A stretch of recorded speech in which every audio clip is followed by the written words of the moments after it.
अस्सलामुअलैकुम, क्या हाल चाल है मेरे अजीज दोस्तों। मैं उम्मीद करती हूँ कि आप सब महफूज सेहतमंद और खुशहाल होंगे। हमारा आज की सब्जी है पंकिन या सफ़ेद कद्दू या फिर पेठा कद्दू।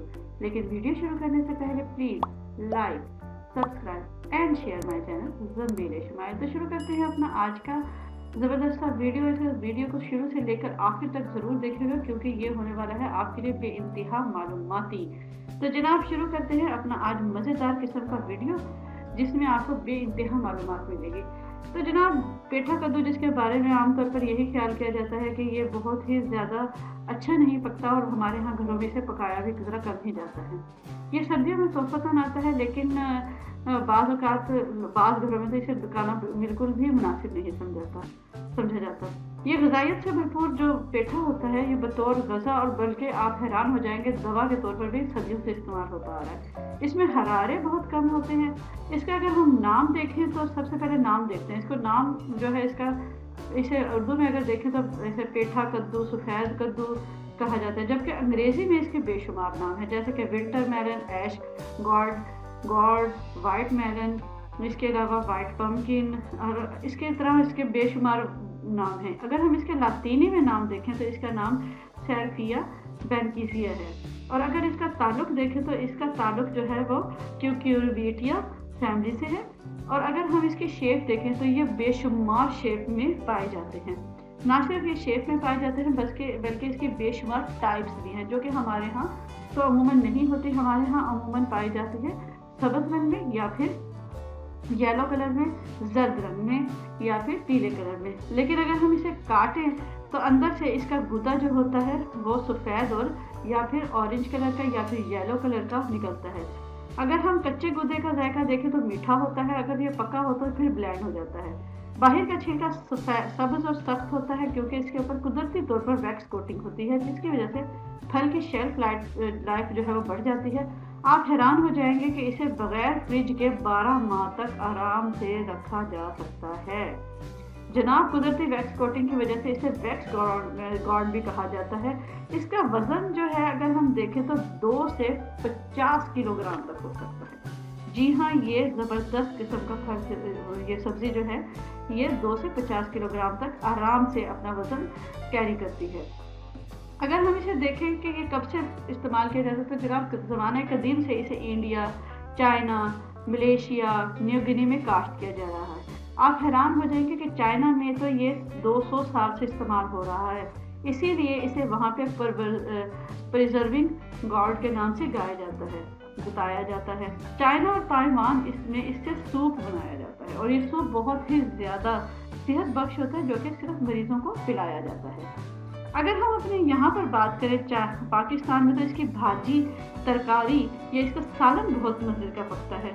इसकी तरकारी पकाने की अगर मैं थोड़ी सी हिंट आपको दूँ तो सबसे पहले आप क्या कर सकते हैं, इसकी तरकारी 2 तरीक़ों से बनती है, लेकिन जो इसका मशहूर तरकारी का तरीका है या सालन बनाने का तरीका है वो हम देखते हैं कि सबसे पहले आप यूँ करें, एक प्याज हल्की बादामी कर लें, उसके बाद उसमें नमक, ये बड़ा सादा सा तरीका है, प्याज डाल करके उसमें नमक, मिर्च, हल्दी, लहसुन डालकर भून लें, फिर इसमें पेठा डालें और हल्की सी आंच पर गलाएं। जब ये गलने लग जाए तो इसके अंदर आप डाल दें टमाटर या खटाई, जो भी आपका दिल चाहे, फिर पुदीना, हरी मिर्च और अदरक वगैरह डालकर इसे अच्छी तरह वो कर लें। अगर भाजी बनानी है तो सफ़ेद ज़ीरा, लाल साबित मिर्च, ये सारे कुछ साबित डालना पड़ेगा और कलौंजी डालकर पेठे को डाल के पेठे को डालकर आप हल्की सी आंच पर पकाएं। इसमें टमाटर और खटाई, यानी ये इसका प्रोसीजर है। यानी पहले आपने इसमें प्याज और सारे मसाले डाल दिए, फिर पेठा डालकर उसे हल्की सी आंच पर गलाया, फिर आखिर में टमाटर डाल दिए।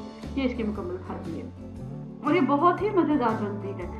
इसे ख़ास तौर पे अगर आप ये बनाते हैं तो सुबह नाश्ते में पराठे के साथ ये सब्ज़ी आपको ज़बरदस्त फ़ायदा देगी और बड़ी मज़ेदार लगेगी। हरा धनिया और हरी मिर्च भी इसमें डाल दें तो ये आपके लिए एक किस्म का मुकम्मल तौर पर ज़बरदस्त हो जाएगी और ये ऐसी होगी कि आप इसे नाश्ते में बड़े फ़खरिया तौर पर किसी के सामने भी पेश कर सकते हैं।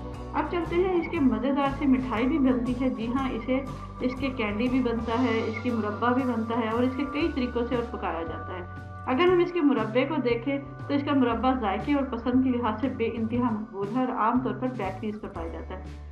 अब हम इसके मुरब्बे की बात करें तो ये इतना आसान है इसका मुरब्बा का बनाना। इसके कतले काट लें, काट कर उबाल लें और इसके बाद शीरा बनाकर वो उबले हुए एक दो जोश देकर उसमें कतरे यानी जो कतरे में से पानी हटाकर वो कतरे जो है वो शीरे में डाल देंगे। आपकी ज़बरदस्त किस्म की मिठाई तैयार हो जाएगी जो आप किसी भी बेकरी से आराम से हासिल कर सकते हैं। लेकिन आपसे घर में बनाएंगे तो आप हैरान हो जाएंगे कि इतनी ज़बरदस्त है।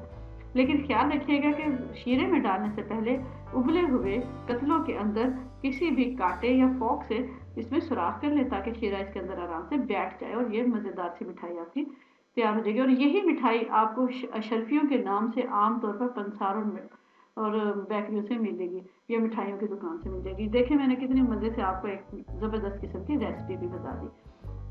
अब अगर हम बात करते हैं यूरोप की, तो यूरोप में ख़ास तौर पर इसका कद्दू का शोरबा और पुडिंग की जो ख़ास तौर पर इस्तेमाल की जाती है।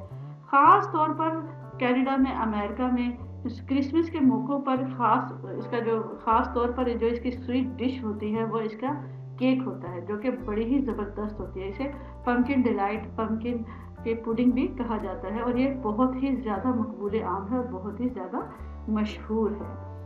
आपको एक मज़े की बात बताऊं कि लखनऊ के बावर्ची जो हैं, जो बहुत ही ज़्यादा कदीम है, शाही बावर्ची कहलाते हैं, ख़ानदानी बावर्ची होते हैं, वो अक्सर बड़े बड़े नवाबों के यहाँ, तो वो बड़े सारे कद्दू को ऐसे हुनर से पकाते हैं कि बाहर का छिलका जो है वो चमकदार रहता है और अंदर से पूरी तरह पका हुआ और बेइंतहा लजीज होता है।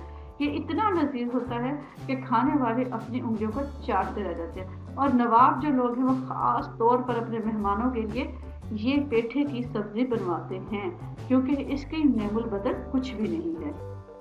अब बात करते हैं पेठे की हलवे की। तो कनाडा और अमेरिका में क्रिसमस के मौके पर ख़ास किस्म का डिश बनती है जो कि पेठे का हलवा होता है।